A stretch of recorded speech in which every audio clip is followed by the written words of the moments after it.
বন্ধুসকল বাৰু জানেনে আপোনালোকে অৰ্ণৱ গোস্বামী কোন? অৰ্ণৱ গোস্বামী কিয় এৰেষ্ট কৰাৰ কথা সমগ্ৰ দেশবাসীয়ে কৈ আছে, কিয় কৈ আছে বাৰু জানেনে আপোনালোকে? তো জানিবলৈ ভিডিঅ'টো সম্পূৰ্ণকৈ চাওক, তাৰ কাৰণে অনুৰোধ জনালোঁ। আৰু অৰ্ণৱ গোস্বামীৰ বিষয়ে সকলোখিনি কম আজি, তেওঁ ক'ৰ পৰা কি কেনেকৈ হ'ল। তো বন্ধুসকল বলক আমি দেৰি নকৰি ভিডিঅ'টো আৰম্ভ কৰোঁ। বন্ধুসকল, অৰ্ণৱ গোস্বামী এজন অসমীয়া হয়। তেওঁ অসমত তেওঁৰ জন্ম তেওঁৰ অসমত হৈছিল। তেওঁৰ দেউতাকে মানে আৰ্মিত আছিল, সেইকাৰণে তেওঁ মানে বাহিৰত যাবলগীয়া হৈছিল। আৰু তেওঁ বাহিৰতেই মানে অধ্যয়ন কৰি অসমত অধ্যয়ন কৰা নাছিল। তেওঁ অসমত শিক্ষিত হোৱা নাছিল, অসমত ডাঙৰ দীঘল হোৱা নাই। তেওঁ বাহিৰতে ডাঙৰ দীঘল হ'ল। তো বাহিৰা পৰিৱেশত থাকি তেওঁ বাহিৰতে থাকি গ'ল, মানে অসমত অহা নহ'ল, অসমত নাহিল পিছত। তো বন্ধুসকল, এতিয়া অৰ্ণৱ গোস্বামীৰ মানে প্ৰফেশ্যনটো হ'ল তেওঁ ৰিপৰ্টাৰ, নিউজ চেনেলৰ এংকৰ এটা। তেওঁ প্ৰথমত ইণ্ডিয়ান কিবা এটা নিউজ চেনেলত কাম কৰিছিল, কিন্তু পিছলৈ তেওঁ নিজৰ এটা নিউজ চেনেল যিটো ৰিপাব্লিক টিভি নিউজ চেনেল আছে, তেওঁ নিজে ফাউণ্ডাৰ এইটোৰ। তো আপোনালোকে বাৰু জানে এনেকুৱা এটা নিউজ চেনেলৰ মালিক হ'লে তো কেনেকুৱা মানে ইনকাম হ'ব। তো সেইটো জানে, ইনকামৰ কথা বাদ দিলোঁ।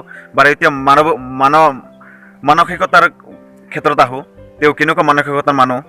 তো বন্ধুসকল, যিটো পালঘৰৰ ইনচিডেণ্ট হ'ল, পালঘৰৰ যিটো ঘটনা হ'ল, সেইটো বাৰু সকলোৱে গম পাইছে। ময়ো ভিডিঅ' বনাইছোঁ, অলৰেডি মই আপলোড কৰি দিছোঁ, চাই ল'ব পাৰে। তো বন্ধুসকল, এই পালঘৰৰ ঘটনাক লৈ তেওঁ কি কৈছে জানেনে? তেওঁ মানে ইয়াত মানে কংগ্ৰেছী নেতাবোৰক বা তেওঁ নিজেও মানে সেই অৰ্ণৱ গোস্বামী নিজেও মানে লেতেৰামি কৰি আছে। তেওঁ কংগ্ৰেছী নেতা এজনক, সোনিয়া গান্ধীক চাগে, তো তেখেতক মানে এনেকুৱাকৈ বেয়া অপব্যৱহাৰ কৰি এনেকুৱাকৈ মানে নিকৃষ্ট ভাষাৰে কথা কৈছে, তে মানে সমগ্ৰ বিশ্বতে এইটো তলফাৰ লগাই দিছে। মানে সমগ্ৰ ভাৰতবৰ্ষতে সেই কথাকেই মানে বৰ্তমান চৰ্চিত হৈ আছে। কিয়নো এজন নিউজ ৰিপৰ্টাৰে এজন ৰাষ্ট্ৰীয় নেতাক, মানে ভাৰতবৰ্ষৰ এজনী নেতাক এনেকৈ কোৱাটো আচলতে শোভা পোৱা নাই। কিয়নো তেখেতৰ এটা সন্মানৰ কথা আছে।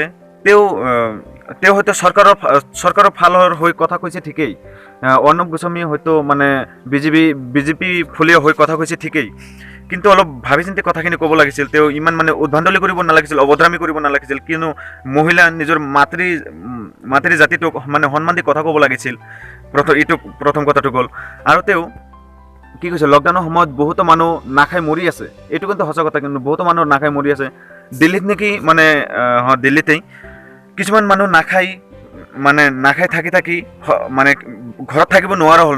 নাখাই মানে সিহঁতে মানে মৰাৰ অৱস্থা হৈ গৈছে। সেই সময়ত সিহঁতে মানে লকডাউন প্ৰত্যাহাৰ কৰি মানে বাহিৰলৈ ওলাই আহিছে। তেতিয়া তেওঁ অৰ্ণৱ গোস্বামীয়ে কি কৈছে জানেনে বাৰু? তেতিয়া অৰ্ণৱ গোস্বামীয়ে কৈছে যে এওঁলোকে আচলতে নাখাই থকাৰ কাৰণে অহা নাই, ইহঁতক পইচাৰে ভাড়া কৰি মানে বাহিৰলৈ ওলাই অনা হৈছে। এনেকৈ কৈছে অৰ্ণৱ গোস্বামী। ই এজন মানুহ হ'ব পাৰে নেকি? এতিয়া আপোনালোকে ভাবকচোন, মানুহে নাখাই মৰি আছে, মানুহে নাখাই মানে নিজে কিমান কষ্টেৰে দিন কটাই আছে। এতিয়া আপুনি ভাবকচোন, অৰ্ণৱ গোস্বামী এজন মানুহ হ'ল নেকি? তেওঁকতো মোৰ বিবেকেৰেতো মই মানুহ বুলি নকওঁ। তেওঁ নিজৰ পইচা আছে ঠিকেই, কিন্তু তেওঁ নিজৰ পইচা আছে, তেওঁতো 2-1 টকাটো মানুহক দান নকৰে চাগে, তেওঁৰ কথাত এনেকুৱা মানে বুজা যায়। তো তেওঁলোকে বোলে মানে নাখাই থকা নাই, তেওঁলোকে বোলে ভাড়াকৈ অনা হৈছে, এনেকৈ কৈছে অৰ্ণৱ গোস্বামী। মানুহৰ যেতিয়া পইচা পাতি হয়, মানুহৰ যেতিয়া মানে ধন সম্পত্তি মানে হৈ যায়, তেতিয়া মানে কি বকি থাকে, কি নকৰে, সেইটো মানে বেলেগ কথা। এইটো মানে বুজাই ক'ব নালাগে আপোনালোকক। আৰু তেওঁ বিভিন্ন সময়ত মুছলমানক লৈ বিভিন্ন ধৰণৰ কথা কৈ থাকে, বিভিন্ন মানে নিকৃষ্ট মনৰ ভাৱৰ পৰিচয় দি থাকে। তেওঁ এনেকুৱা মানুহ, তেওঁ পইচাৰ কাৰণে মানে মানুহ সকলো কৰিব পাৰে, কিন্তু অৰ্ণৱ গোস্বামীৰ নিচিনা এনেকুৱা কাম কিছুমান কৰিব নোৱাৰে বুলিয়ে ভাবোঁ মানুহে, যিবিলাক তেওঁ কৰিব পাৰে। ইমান লেতেৰা, ইমান নিকৃষ্ট মানুহ এজন অৰ্ণৱ গোস্বামী হৈ পৰিছে বৰ্তমান। আগতে কি আছিল সেইটো নাজানো, কিন্তু বৰ্তমান হৈ পৰিছে।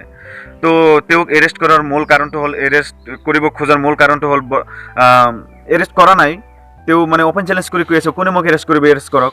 কিয়নো যিটো ৰানিং গভট আছে, মানে ৰুলিং গভট যিটো আছে বিজেপিৰ হাত আছে তেওঁৰ ওপৰত সম্পূৰ্ণ। সেইকাৰণে তেওঁ ইমান দম্বালি মাৰি ক'ব পাৰিছে যে কোনে এৰেষ্ট কৰিব কৰক। ইন্দিৰা গান্ধীক, সোনিয়া গান্ধীক কৈছে যে আপোনালোকে মোক এৰেষ্ট কৰিব কৰক।